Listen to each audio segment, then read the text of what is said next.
Ever seen time travel before? Watch this. I just went to the future. What's going on, guys? Josh from soccerreviewsforyou.com, bringing you my review plus on-feet video of the brand new Puma Future 18.2 net fit. This is the first takedown model in the new Puma Future lineup, bearing a retail price of $120 US, making it a full $100 cheaper than the top-end Puma Future 18.1. While there are some significant differences between the two, this does feature the signature net fit system, allowing you to basically create your own lacing system however you want within the entirety of the upper. And for the $120 retail price, while it's not as nice as that top end model, it's actually quite premium. And I think there's a strong argument here to say that this is one of the better takedown models on offer at this particular price point. So we're gonna go over all the details in today's video, including how they fit and feel on feet. So if you wanna learn more, please stick around. And if you're interested in a pair for yourself, I'll leave a little pop-up on screen, or you can click the first link down below. That'll take you to the review page on my website,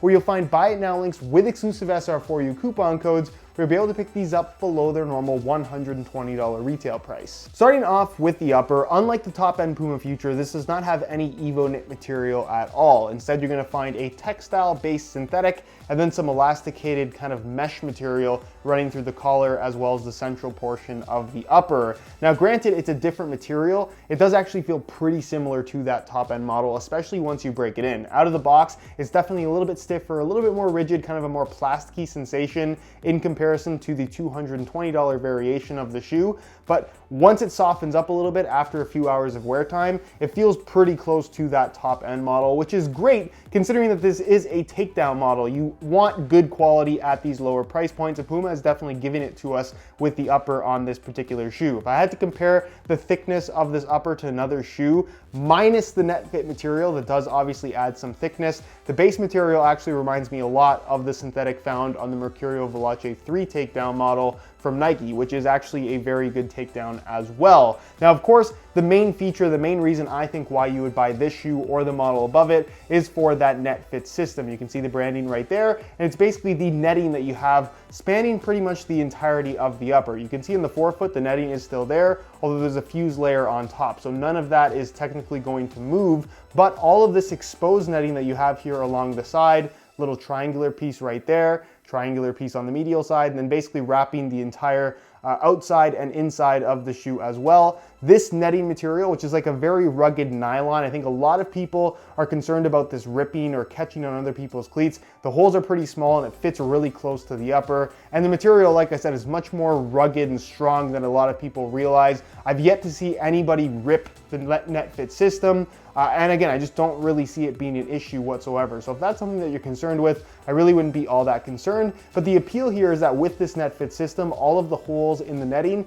can be used as a lacing position. So you can see the shoes right now are laced up pretty normal, but you can actually move the laces lower or in certain positions, or just create your own custom lacing system that's basically going to allow you some customization in regards to how the shoe is going to wrap your foot, where it's going to be tighter, where it's going to be a little bit looser, where you want it to have more expansion, where you want it to have more lockdown. It's a really, really cool thing. It's not necessarily something that I think you should be messing around with all the time. It's one of those things where I think you should set it up optimally for yourself and then really never change it. But the fact that you do have this option definitely does make the fit of this shoe better than it otherwise would be if the laces were just a fixed position. So that level of customization is something that you really can't get from any other shoe, and the fact that you're getting it at the $120 price point versus the $220 price point of the top end model, I think is a really good thing. Now, as far as the cut is concerned, it's definitely different from that top end Puma Future. You can see the top end one side by side here. It has that raised part at the back, the raised part at the front, and then it kind of has that V cut, where the 18.2 is kind of just a straight cut, which honestly I don't think looks the greatest, especially from the back. I just think it's a little bit strange looking, but for the most part it feels pretty much the same on feet. The material here is not the Evo knit material, it's an elasticated mesh, which is obviously not as premium, but for the most part, once you actually have the shoes on, it feels pretty much the same, and it flows through the middle as well, just so you have that little bit of stretch and expansion through the middle of the shoe, which just makes it easier to put on and take off, and also allows for that little bit of expansion if you do have a slightly wider foot, because otherwise, if it wasn't there, there really wouldn't be any stretch to the upper whatsoever. And once it stretches, it's fine because you're supposed to lock everything in with the lacing system after the fact anyway. So in terms of overall fit, because of this collar one-piece upper system, honestly, it works quite well. I don't have any issues with it. The heel area is reinforced by an internal plastic heel counter, pretty straightforward, although I would say that this one is particularly rigid. And then internally, I can actually show you because of the bright color, it's got a really nice smooth synthetic lining material that almost has this slight bit of softness, like a suede to it. It's a little bit firmer, there's good padding, but it has that firmness out of the box, something that does require a little bit of break-in, but for the most part, I really don't have any issues with it. And then of course, the insole is fully removable, which we don't actually always see at this price point. It's got a really soft mesh lining on top, and it's a single layer of this red foam, pretty much the same as what you'll find from the top end version. The sole plate and stud pattern looks pretty much identical to what you'll find from the top end model. Technically the stud pattern is exactly the same, but the sole plate is made from a standard TPU plastic rather than the P-backs that you'd find on the 18.1. And really the only difference that makes is this is not quite as stiff as that top end variation out of the box. Both of them, once they're broken in, honestly, they feel quite similar, although the P-backs variation will actually be a little bit lighter as well, which we'll talk about in just a second. As far as the stud pattern is concerned, it is actually FG-AG, so you can use this on both firm natural grass as well as artificial grass playing surfaces, which is really, really nice. You can see it uses a combination of bladed and conical studs. At the heel, you have some bladed studs at the base, and then at the very back, you have some conical studs, and then the forefoot at the base,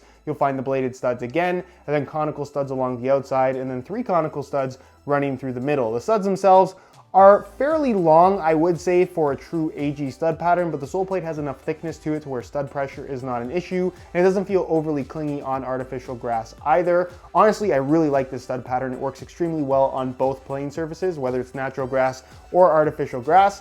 And it's really nice that you can actually wear one pair of shoes on both of those surfaces without having to buy multiple pairs and not having to worry about the durability. I would say, if anything, the durability and overall ruggedness of the Takedown model feels better than what you'd find from the top end model. It feels really well made, really heavy duty, and I really wouldn't be too concerned about durability here at all. It's overall a very solid package. Arguably the biggest difference you're gonna find between the Puma Future 18.2 and the Puma Future 18.1 is going to be the weight. In a size 9 US, the Takedown model weighs in at 9.3 ounces, which is about 2 full ounces more than what you'll find from that top end 18.1. That's a significant amount of weight that you definitely will notice on feet. And that to me is the biggest difference in terms of what you can actually feel between the top end one and the Takedown model. Yes, the top end upper is just slightly thinner, it's slightly softer, and it feels that much better. It does have a more premium vibe to it. I think if I'm picking between the two, I'm definitely going for the 18.1, but the weight is one of those things that I think is going to definitely help people justify buying that top end model, because while 9.3 ounces is not unbearably heavy, it certainly isn't nearly as light as what you can get for the extra $100. So it really depends on how important that is to you. If you don't mind a shoe that isn't super, super light, then I think you'll be really happy with what the 18.2 has on offer. So as you can see, I swapped out the stock neon yellow laces for some black reflective SR4U replacement laces, which obviously match the black accents already on the shoe. And because it's a contrasting color against that yellow background, it shows off the custom lacing system a little bit more. If you're interested in a pair of SR4U replacement laces for yourself, the website to go to is www.sr4ulaces.com. There'll be a little pop-up on screen as well as a link down below in the description. So if you're interested in a pair, be sure to go ahead and check that out. On feet, the Puma Future 18.2 feels pretty good. The upper is a little bit firmer than what you'll find from that top end model, but that changes after a very short amount of wear time. The heel is a slightly different shape as well. I think that's due to the different cut and different construction that it has.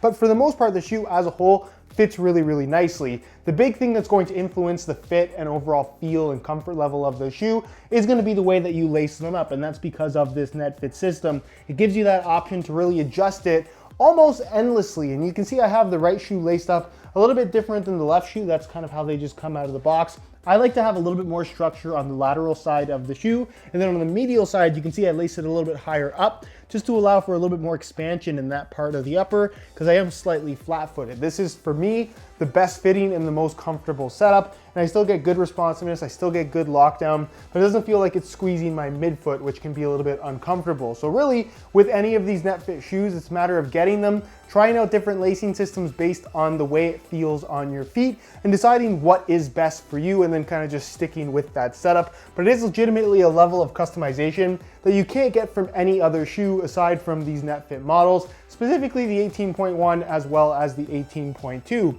As far as width is concerned, because of the NetFit system, the shoe as a whole has a higher volume fit, both in terms of length as well as, I guess, more so in width rather than length, but it's one of those shoes that I think will fit most people, even if you do have wider feet. I wouldn't expect too much stretch out of the upper, but I think most people are not gonna have too many issues with the width of this shoe. And as far as sizing is concerned, the shape and different material is slightly different from that 18.1. This does feel slightly lower volume in the toe box forefoot area, has a slightly tighter fit, which is kind of unusual for a takedown model, but that's how they chose to do it. However, I still would say that the sizing is the same. I'm wearing my usual size 9 US here, and the fit and the length is perfect. So if you are looking to order a pair for yourself, I would strongly recommend going true to size in order to achieve the best possible fit. Anyways, guys, that is it for my review of the Puma Future 18.2 Net Fit at $120, and consider it's a Puma shoe as well, so it's not gonna be particularly popular. You will be able to get these on sale relatively quickly